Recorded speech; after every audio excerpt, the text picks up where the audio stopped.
சுவையான எறா தேங்காய் தொக்கு சுலபமா சீக்கிரமா சுவையா செய்யலாம் வாங்க.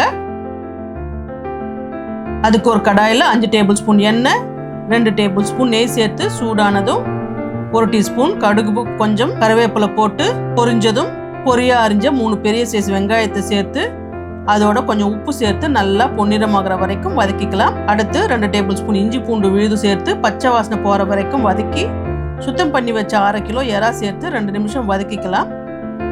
அடுத்து பொடியா அரிஞ்ச 3 பெரிய தக்காளியை சேர்த்து வதக்கி 3 டேபிள் ஸ்பூன் மிளகாய்த்தூள், 2 டேபிள் ஸ்பூன் தனியாத்தூள், 1 டீஸ்பூன் மஞ்சள் தூள், 2 டீஸ்பூன் உப்பு போட்டு நல்லா கலந்து விடலாம். மசாலாவோட பச்சை வாசனை போனதும் அரைச்ச 1/2 மூடி தேங்காய் விழுது சேர்த்து கலந்து ஒரு மூடி போட்டு மூடி